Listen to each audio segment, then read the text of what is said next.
Bonjour, nous voilà pour une nouvelle vidéo. Donc c'est une vidéo sur le suivi de mes Python Regius de l'été 2014, donc en fait l'été dernier.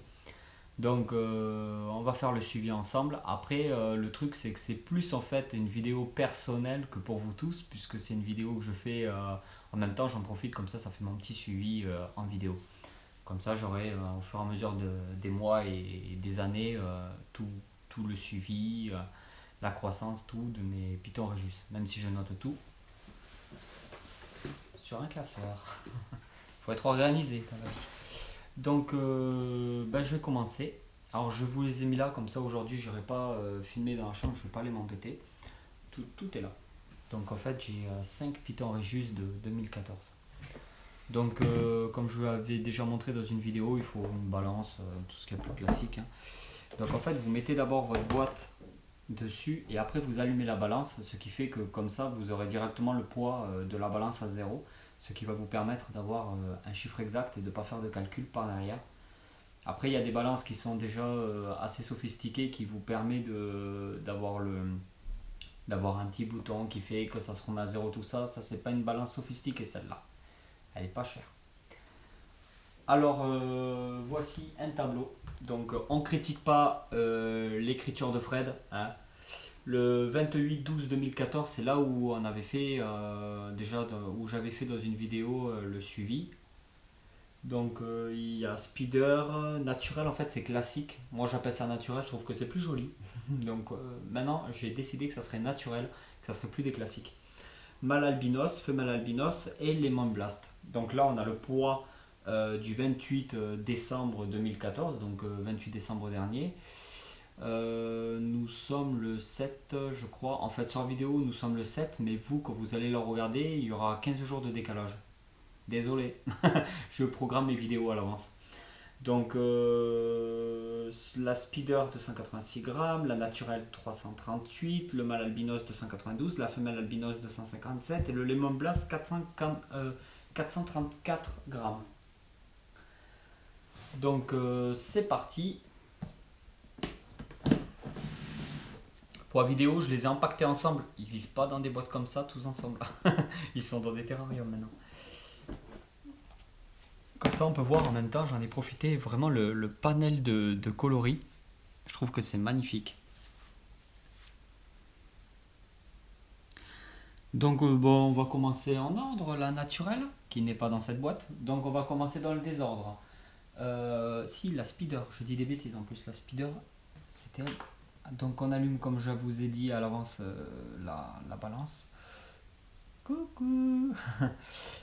Donc la speeder. Voilà. Donc en même temps je vais bien vous la montrer, hein, avec ces magnifiques remontées de blanc qui prennent sur la couleur. Je me suis lavé les mains avant et désinfecté avec un gel hydroalcoolique. Ce n'est pas une obligation, je le fais, c'est tout. 448 grammes. C'est une femelle, hein, je le répète. 448 grammes. Donc la speeder, 448 grammes. Oui, c'est ça. 448 grammes. C'est le poids du 07. On est en mars. Donc 03 2015. Nous sommes en 2015. Voilà, sur la vidéo, comme je vous ai dit, hein, on est le 07. Enfin, chez moi, là, maintenant, actuellement, on est 07. Chez vous, il y a plus de décalage. On est à la fin du mois, on a bientôt la paye, c'est super. Voilà, donc, pour ceux qui travaillent. Donc, on est passé, en fait, de 286 grammes à 448 grammes en l'espace de 3 mois, on va dire, hein, plus ou moins ça, en l'espace de 3 mois. On peut voir quand même qu'il y a vraiment une grosse différence. Je ne les pèse pas 2 jours après le repas, hein, je précise. Elle n'a rien dans le ventre. Ils sont à jeun. Ils mangeront demain. Voilà. Donc maintenant, oui, il y a vraiment un beau boost, hein, toujours pareil, hein. En fait, j'ai pas augmenté les rations.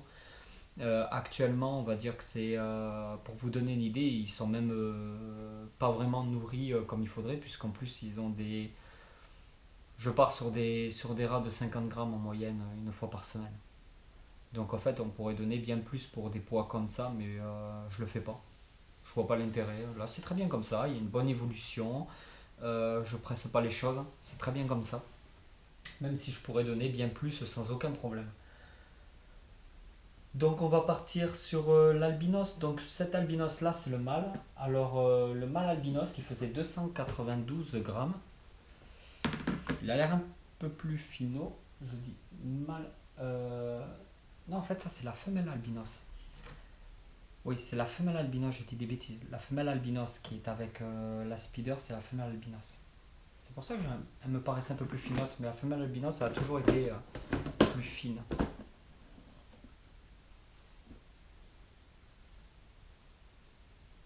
Voilà. On rallume la balance qui s'est éteinte automatiquement. Alors, 308 grammes. C'est trop marrant en fait la différence. Ah, je vais la tuer. C'est bon.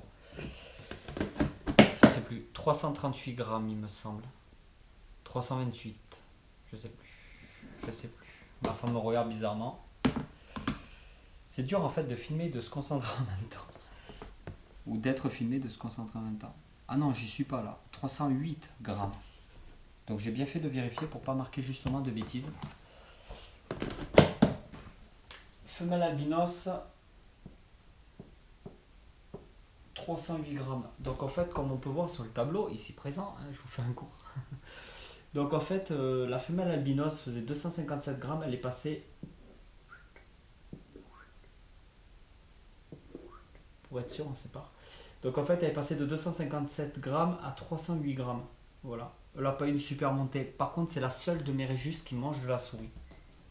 Voilà. De la souris morte. En fait, tous mes serpents à l'heure actuelle ne mangent que du mort. Je donne plus du tout de vivant. La femelle albinos, elle mange très bien, mais que de la souris décongelée. Elle mange pas du tout de rat décongelé. Elle veut pas, elle veut pas. Et puis, ça revient moins cher. Voilà, c'est un peu dommage pour elle plus tard, parce que plus tard, il faudra bien qu'elle mange plus gros qu'une souris adulte. Alors, j'en donnerai par plusieurs, ou tant pis, je ferai en sorte qu'elle mange du rat. Donc la femelle albinos, elle a fait un petit boost, ça va, elle a grandi quand même, mais elle prend plus son temps, elle est un peu plus finote. Bon, on voit pas la colonne vertébrale, elle n'a pas non plus de problème à ce niveau-là. Le Lemon Blast qui faisait 434 grammes, donc le Lemon Blast c'est toujours le plus gros que j'ai eu de 2014. C'est une femelle aussi. Lemon Blast c'est du pain strip avec du pastel.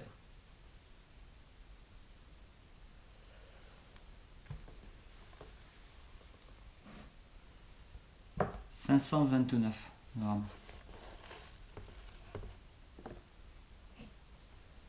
Et j'ai fini avec cette boîte. 529. Je me le répète pour pouvoir y penser.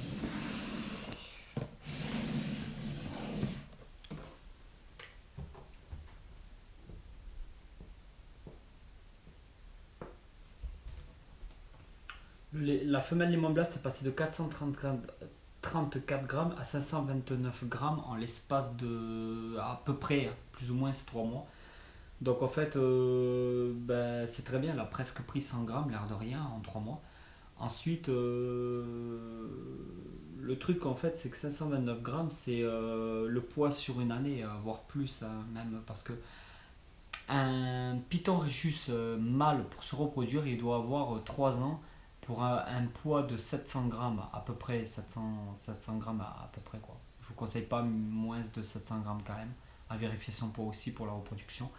Les femelles, c'est. Donc le mâle, c'est 2 ans pour à peu près 700 grammes. Les femelles, c'est 3 ans pour minimum 1250 grammes. Moi, je dis à peu près minimum 1250. Après, c'est un minimum. Les femelles peuvent faire des rétentions d'œufs. C'est toujours plus intéressant d'avoir une femelle qui fait au moins 1400 grammes pour la première reproduction. Voilà. Donc on part sur des chiffres comme ça. Donc un réjus de 2 ans qui fait 700 grammes. Si là le réjus en la moitié d'une année, un peu plus quand même que 6 mois, arrive à faire 529 grammes, c'est que c'est vraiment très très bien. Il n'y a vraiment pas besoin de nourrir plus que ça. Voilà. Le but étant d'avoir des animaux qui sont quand même lignés, pas des serpents obèses, pas des trucs affreux. n'y a vraiment aucun intérêt. Donc voilà. Ensuite, on continue. Il nous en reste deux. Donc en fait, la classique, la femelle naturelle, comme on va dire. Alors ça, c'est vraiment une de mes préférées. Oui, je sais, c'est une classique, mais ça reste une de mes préférées.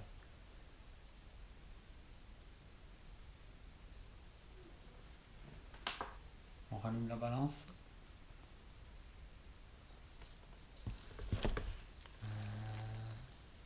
Ah ouais, quand même. 434 grammes.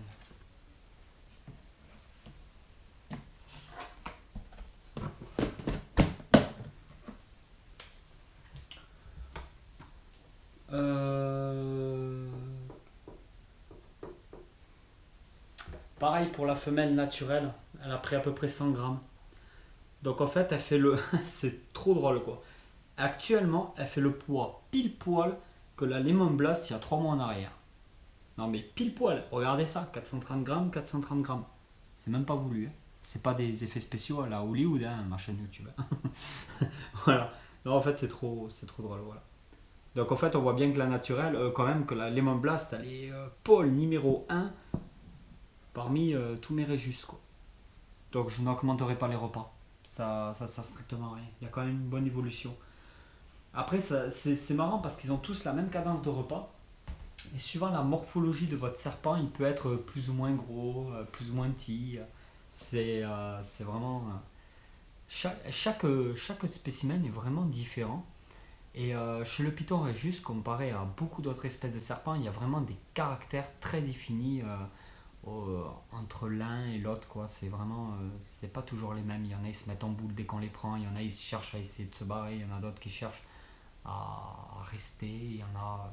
C'est vraiment des caractères bien définis, quoi. Voilà. Dans tous les cas, peu importe, c'est vraiment pas des serpents que je conseille à la manipulation. Là, c'est exceptionnel que je fasse comme ça. C'est vraiment pour la vidéo, pour vous montrer, pour vous, que je le fais. En temps normal, je ne manipule quasiment jamais mes serpents. Après une mue, oui, pour chercher s'il n'y a pas un petit problème. Voir que la mue s'est entièrement bien déroulée, c'est très bien produit.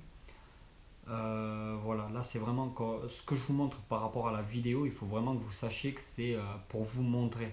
C'est pas oh, je fais comme ça habituellement. Non, non. Voilà. Donc il reste le mâle albinos.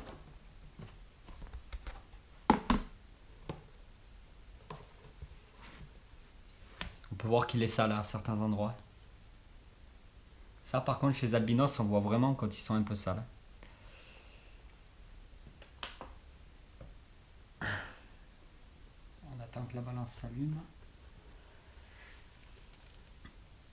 380 grammes.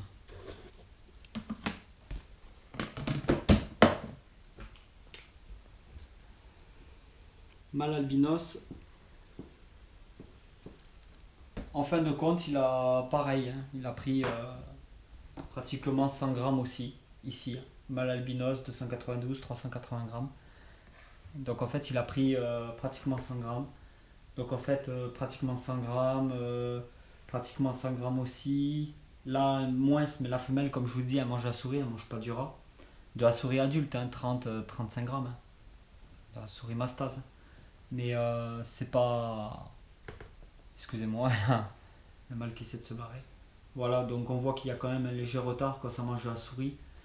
Par rapport à... Bon, la speeder, elle a jackpot. Hein. La speeder, en fait, c'est celle qui a eu la plus grosse croissance. Tous les autres ont pris plus ou moins 100 grammes en 3 mois. Mais la speeder, elle a une très forte croissance ces derniers temps par rapport au reste. Pour exactement la même cadence de repas, la même nourriture. Voilà. Alors, ça c'est fait. Je vais vous montrer un peu les ergots. Parce que je les ai vus tout à l'heure. Je vais vous montrer ça. On voit bien au niveau du cloaque, c'est un mâle. Hein. Mais bon, les femelles aussi, ça apparaît. Mais je crois qu'ils sont quand même moins prononcés chez les femelles. Je suis pas sûr. Hein. Je suis pas un expert hein, des Python Regius. Là, on voit bien le petit ergot. Je sais pas si vous allez bien le voir. Mais bon. Enfin, il y a deux petits crochets là. Des genres de petits angles. C'est des ergots. En fait, c'est les vestiges du passé. Voilà. Si les serpents avaient des pattes, et ben ça ressemblait à ça. Voilà, ça s'est atrophié. Normalement, chez les serpents, c'est généralement plus prononcé chez les mâles que chez les femelles.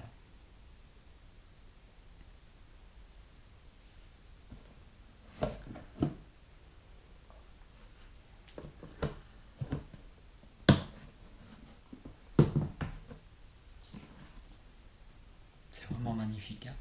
Il y a de super colorations. Je vais un peu rouvrir cette boîte pour vous montrer un peu ce que la génétique peut faire.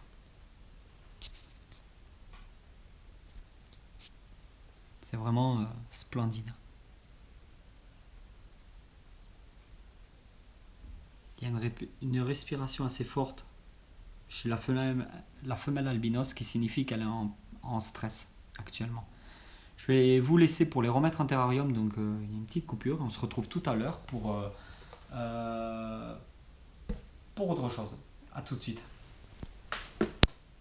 Donc nous voilà pour la seconde partie de la vidéo. Comme vous pouvez le voir, ça sera au sujet d'un futur peut-être élevage de grillons. Je dis peut-être parce que les insectes, c'est pas mon fort. J'aime beaucoup les reptiles, j'y arrive. Mais avec les insectes, j'ai vraiment du mal.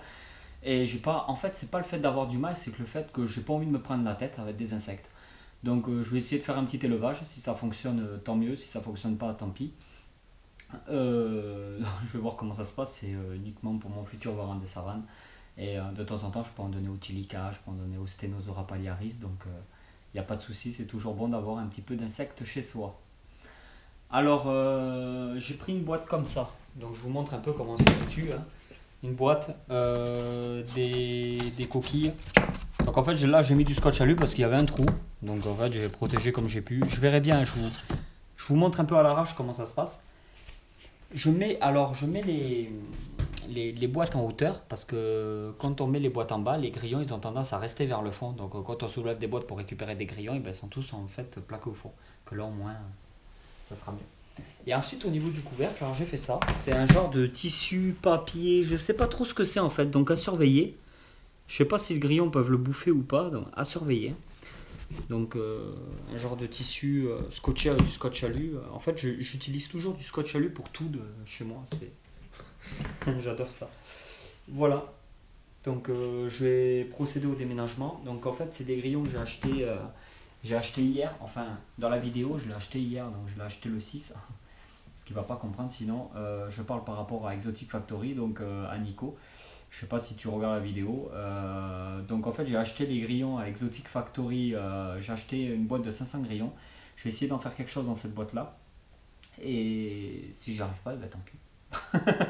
Et voilà, je vais essayer. Ça va m'occuper un petit peu. Donc ben c'est parti. Donc je les ai mis là-dedans en attendant. Ils étaient pas là-dedans au début hein, quand j'ai acheté. Je les ai mis là-dedans. C'est une boîte que j'ai retrouvée sur mon balcon à l'arrache. Donc je les ai mis là-dedans en fait hier. Pour prendre le temps aujourd'hui de faire une vidéo et de les aménager un peu, on va dire, de faire un aménagement correct. Donc on y va. On va essayer de ne pas en foutre partout. Bon, j'ai mis de l'endive, conneries. Je sais pas comment je vais m'y prendre.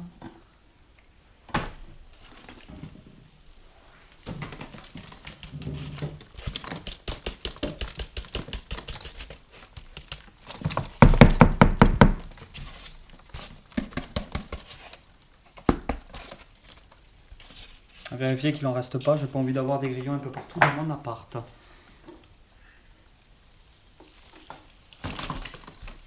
Ah, il y en a un. C'est bon, je l'ai eu.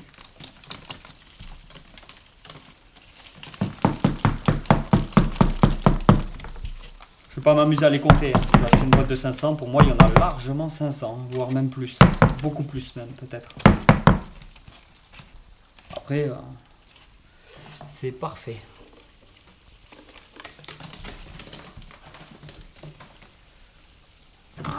Ça y est, il y a des grillons un peu partout chez moi.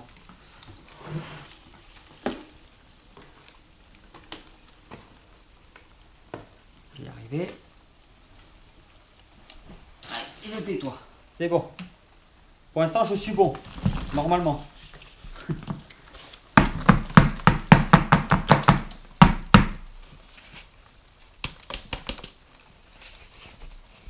Nickel.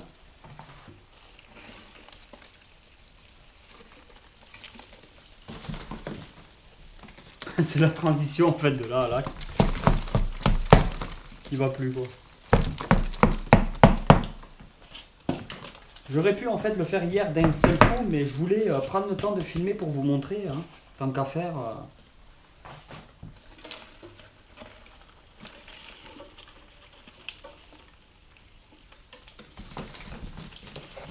Là par contre ça sautait partout je crois. Non?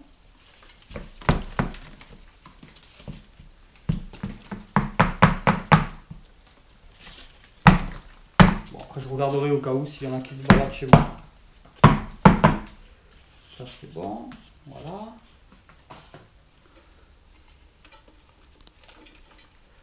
Alors là par contre je sais pas trop comment je vais faire parce que je voulais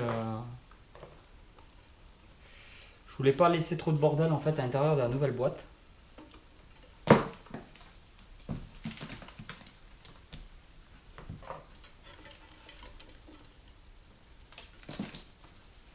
Toi je t'ai vu toi. Bon. Il y en a un sous ma table. Je ferai ça après. Même pour le reste.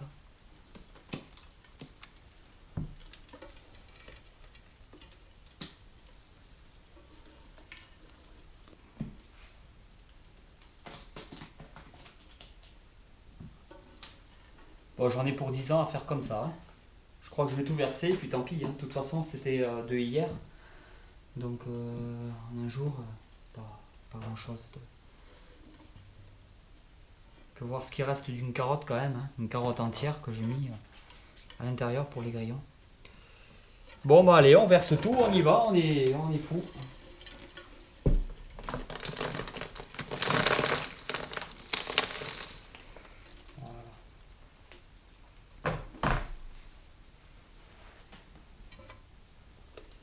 C'est comique quand même. Hein. Voilà, ça c'est bon.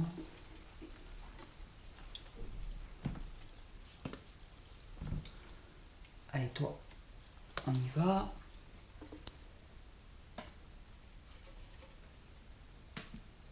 Voilà.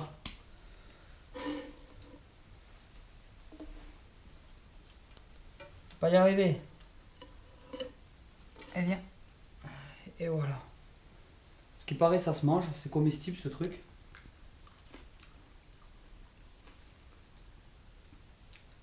Ah putain, c'est dégueulasse. Ah! Oh putain.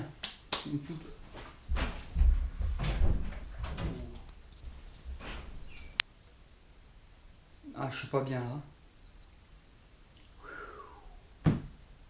Comment il fait Bear Grylls à la télé? Je cru que j'allais dégueuler. Bon. Ah putain, cette fois-ci je crois que je vais pas m'en remettre. Ah, je préférais la dernière vidéo où il y avait la bouffe de la pâte et des tilts. Il va me rester un truc sous une dent là. Bon. Évitez de le reproduire, passez-les d'abord au four, hein. Un peu de miel, quelque chose avec. Et mangez pas ça comme ça vivant. Vraiment. Bon bah là on peut regarder du coup. Hein. Ah oui, il y en a vraiment beaucoup. Hein. Un peu moins dans les derniers cartons. Parce que j'ai versé en fait devant, donc ils n'ont pas encore eu le temps de se mettre un peu partout. Après je mettrai un genre de petit pondoir là, je vous referai une vidéo où je mettrai ce qu'il faudra dedans. Voilà. Alors par contre en nourriture, je ne vais pas leur donner à boire dedans parce que j'ai peur que ça fasse de l'humidité, de la condensation, que ça produit de la moisissure et tout ce qui va avec. Donc en fait pour les abreuver, je prendrai tout simplement de temps en temps de la salade en sachet. Voilà, pas plus. Une carotte, de l'endive. J'ai un chat, vous avez pu déjà voir dans certaines vidéos. Et des croquettes. Et en plus, c'est des grillons nourris aux Friskies. Hein.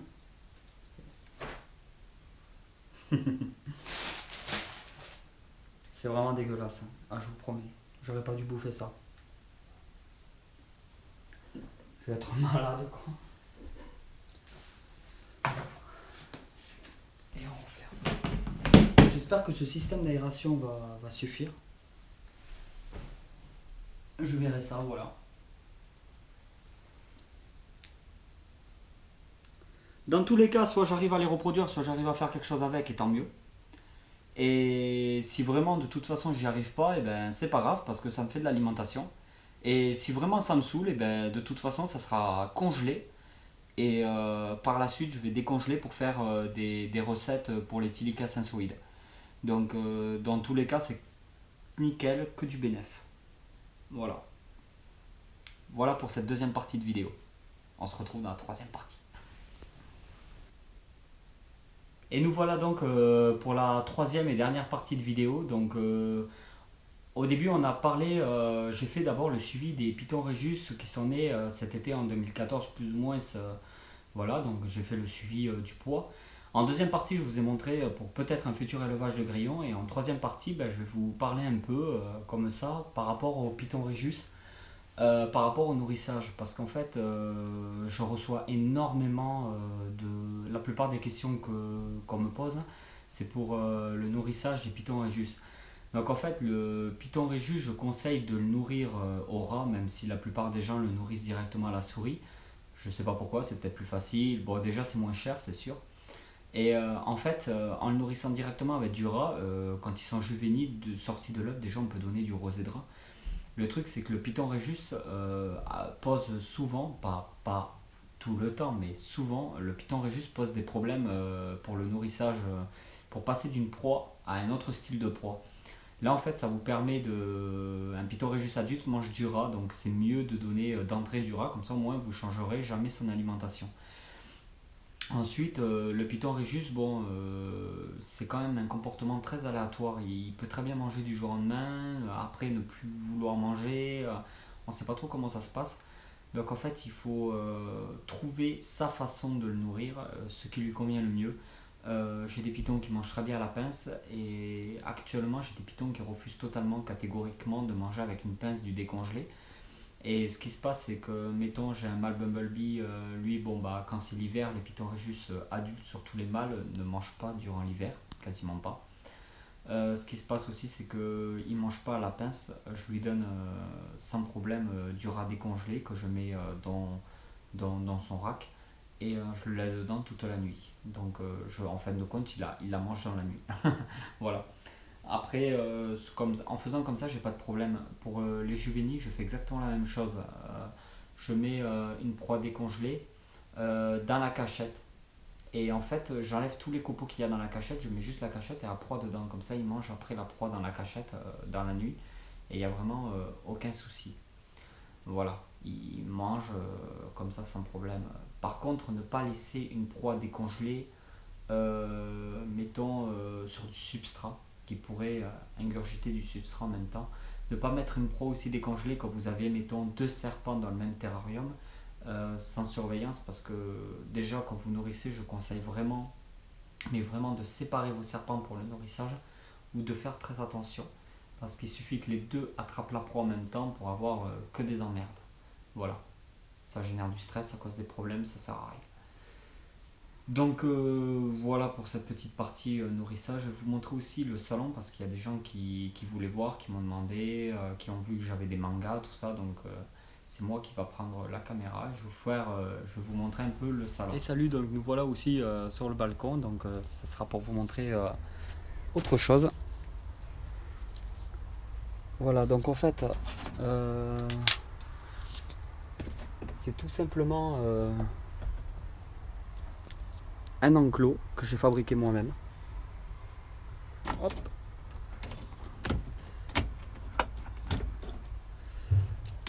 On enlève deux cadenas. Je l'ai fabriqué moi-même, hein. Ça remonte maintenant. Voilà.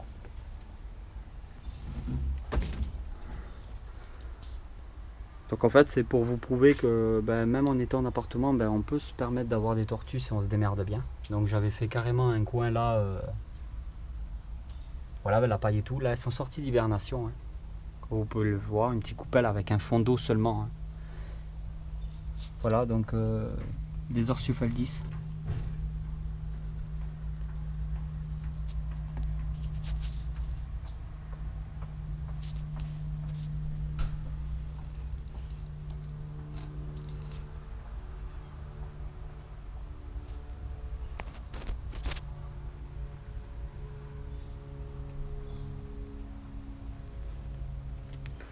Les deux ont été achetés chez Exotic Factory à un an d'intervalle.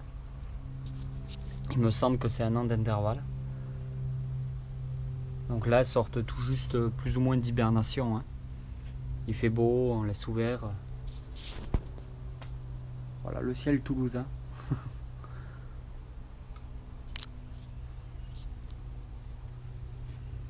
Donc c'est vraiment un enclos que j'avais mis sur pied. J'avais ramené la terre moi-même, donc des sacs de 10 kg de terre sur le dos et en faisant des allers-retours. Parce qu'en fait je vis en bord de Garonne. Ce qui m'a permis en fait d'avoir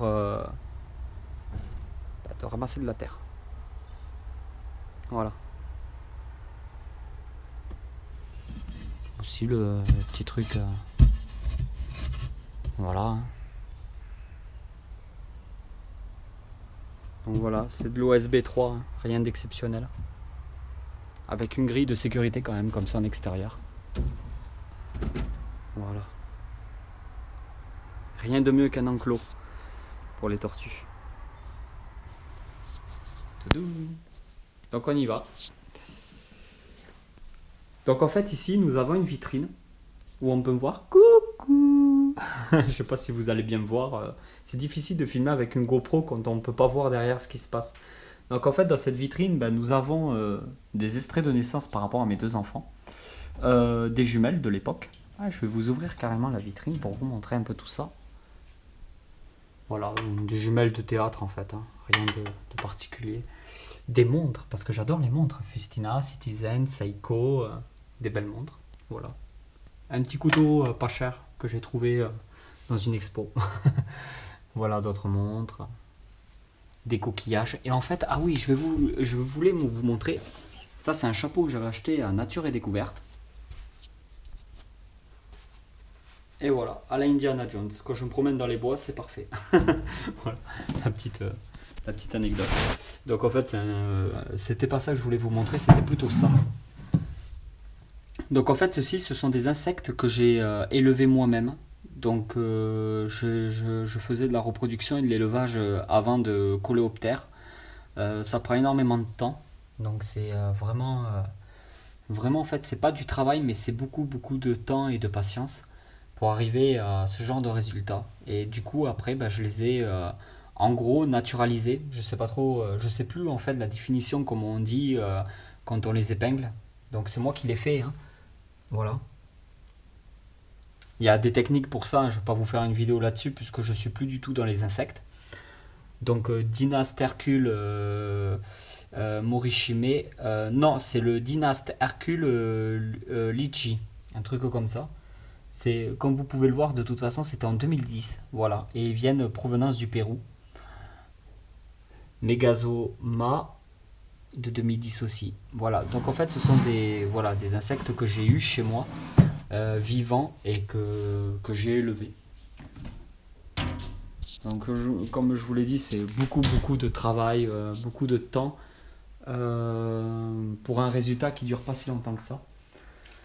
Donc en fait, là c'est des DVD, hein. Nous avons des collections Why Me to Mother, Retour vers le futur. Ah ouais, je suis un grand fan. Alors, je suis un grand fan de Retour vers le futur, je suis un grand fan de Lost et en série télé. Et surtout tout ce qui est Seigneur des Anneaux, Star Wars, les trucs comme ça, comme beaucoup de gens d'ailleurs de ma génération. Retour vers le futur, je trouve vraiment que c'est... on a beau les voir, les revoir et les revoir, c'est vraiment trop bien travaillé. J'ai pas encore réussi à trouver des défauts. Merci Spielberg. Donc du Lost. Après, il y a des Blu-ray. Parce que je suis un grand cinéphile. Donc forcément, comme beaucoup de gens, j'ai beaucoup téléchargé. Mais quand on aime, on finit toujours par acheter neuf. Une porte. Magnifique. Hein. Après, nous avons des mangas. Donc il y a un peu de tout, Pandora Hearts, Bamboo Blade, voilà, il y a un peu de tout, mais en fait en petite quantité parce qu'on n'a pas toujours toutes les collections. Avant, on était beaucoup dans les mangas avec ma femme, mais en fait, on ne l'est quasiment plus du tout. On n'a plus trop de temps pour ça actuellement. Voilà, une plante, une jolie plante qu'un copain m'avait offert, que j'ai toujours, qui n'a jamais fleuri, mais je suis sûr qu'il y a des moyens de la faire fleurir cette plante. Si vous avez des idées, marquez-les en commentaire. Un genre de vermiculite en fait que j'ai acheté chez Exotic Factory aussi hier. Donc ça remonte à plus de 15 jours pour vous, mais c'était hier pour moi. Comme je vous ai dit, il y a un peu des décalages dans le temps vis-à-vis de mes vidéos par rapport à quand je les filme et quand je les poste.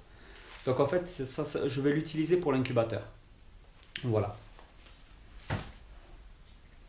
Vermiculite mélangé, je sais plus, avec autre chose. Donc ma petite chiale. Ah, elle m'a fait un beau sourire.